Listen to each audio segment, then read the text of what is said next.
বন্ধুরা আজকে তৈরি করব কাতলার ভর্তা। তো চলুন কাতলা মাছের ভর্তা তৈরি করার জন্য কি কি নিয়েছি। প্রথমে আমি একটা টমেটো নিয়েছি, দুটো টুকরো রসুন নিয়েছি, একটু আদা নিয়েছি, আর দুটো কাঁচা লঙ্কা নিয়েছি, আর একটু ফ্রেশ ধনেপাতা নিয়েছি, আর একটা গোটা পেঁয়াজকে ভালো করে কুচি করে কেটে নিয়েছি।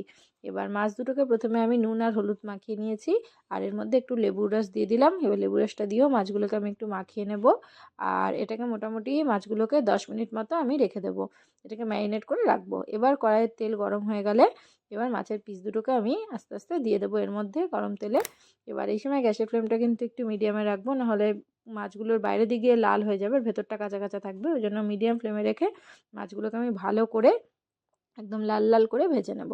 এই যে মাছ দুটো প্রায় লাল লাল করে একদম গোল্ডেন করে ভেজে নিয়েছি। এবার মাছ দুটোকে আমি তুলে নিলাম। হাতে আমার সময় খুব কম ছিল, তাই প্রথমে গরম মাছগুলোকে আমি চামচ দিয়ে একটু ভেঙে নিচ্ছি। এবার না হলে তো হাত দিয়ে এটা করা যায়, তো ভেঙে নিচ্ছি এই কারণে, কারণ এর ভেতরের এবার কাঁটাগুলোকে কিন্তু আমি আস্তে আস্তে ছাড়িয়ে নেব। তো ভাঙা হয়ে গেছে। এবার আমি দেখুন এই যে হাত দিয়ে আমি আস্তে আস্তে কাঁটাগুলোকে আস্তে আস্তে ছাড়িয়ে নেব।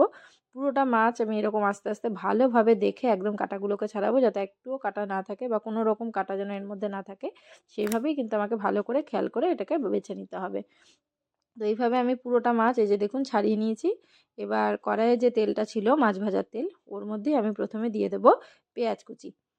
পেঁয়াজ কুচি দিয়ে আমি এটাকে ভালো করে নেড়েচেড়ে পেঁয়াজগুলোকে ভেজে নেব। ভালোভাবে পেঁয়াজটাকে একদম গোল্ডেন ব্রাউন করে ভাজবো। ভাজা হয়ে গেলে এবার যে মশলাটা আমি তৈরি করে রেখেছিলাম সেই মশলাটাকে এর মধ্যে দিয়ে দিচ্ছি।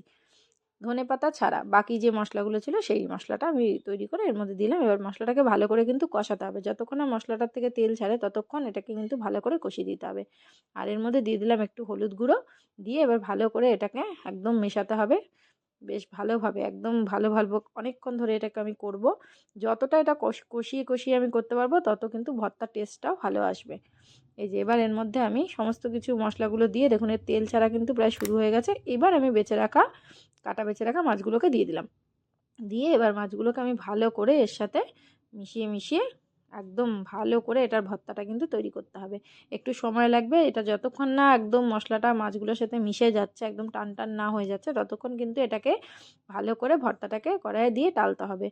যত বেশিক্ষণ এটা টালবেন আস্তে আস্তে গ্যাসের ফ্লেমটাকে কমিয়ে রেখে, তত কিন্তু এর স্বাদ বেশি হবে। এবার মোটামুটি এটাকে দেখুন 5-7 মিনিট হলে এটা হয়ে যায়। এবার একটুখানি আমি গরম মশলা ছড়িয়ে দিলাম, তেল ছেড়ে দিয়েছে এটার থেকে, আর একটু ধনেপাতা কুচি দিয়ে দিলাম, দিয়ে এই যে নেড়েচেড়ে মিশিয়ে নিলাম। এবার গরম গরম ভাতে কাতলা মাছের এই ভর্তা একবার খেয়েই দেখুন না কেমন লাগে। তো সবাই কেমন লাগলো খেয়ে দেখে কিন্তু অবশ্যই জানাবেন আজকের এই কাতলার ভর্তা।